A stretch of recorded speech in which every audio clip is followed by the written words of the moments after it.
4 mars dernier, une manifestation organisée par la CGT Spectacle débouchait sur l'occupation du théâtre de l'Odéon à Paris. Depuis, le mouvement s'est propagé dans toute la France. Le TNP de Villeurbanne est ainsi occupé depuis vendredi 12 mars par des travailleurs du secteur, tandis que des étudiants ont investi l'Opéra de Lyon. À ce jour, une 60aine de lieux sont occupés dans toute la France.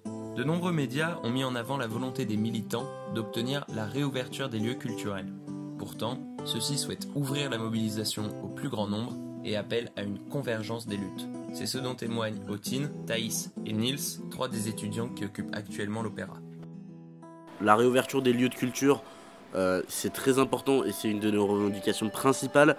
Mais ici, sur ce lieu-ci, vraiment les autres revendications sont aussi importantes, voire plus. Et c'est pour ça d'ailleurs que dans notre communiqué de presse, le point d'ouverture des lieux, c'est en dernier.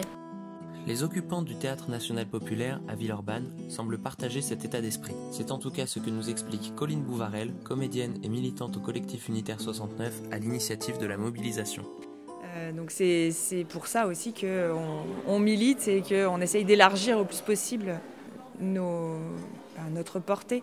C'est-à-dire que les médias, quand ils nous interrogent, nous mettent tout de suite face à l'ouverture des théâtres et c'est pas la revendication première de ce mouvement. Cette volonté de rassemblement montre que les revendications des occupants dépassent le seul secteur de la culture. Nils, étudiant à l'ENSAT en technique du son, revient sur les priorités du mouvement.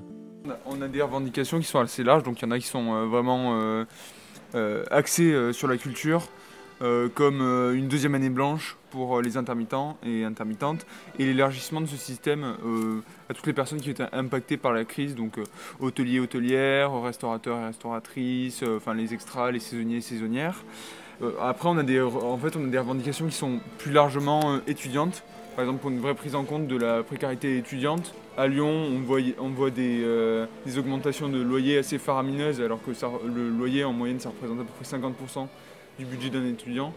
Et après, on s'oppose à des lois de manière un peu plus large. La loi chômage, qui fait passer de 4 à 6 mois le nombre de temps qu'il faut avoir travaillé pour toucher les allocations chômage et qui en plus pénaliserait environ 830 000 personnes qui touchent ces droits-là. Et parfois même jusqu'à faire baisser leurs allocations de moitié. Après, on est évidemment contre la loi séparatisme, contre la loi sécurité globale. Bon, voilà. Mais on a des revendications qui ratissent large parce qu'on aimerait bien être rejoint par des étudiants et étudiantes, pas seulement du milieu de la culture et de l'art, et par des travailleurs et travailleuses.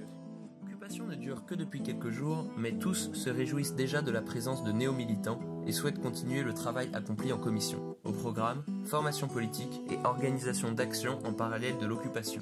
C'est clair qu'on est motivé, on est déterminé.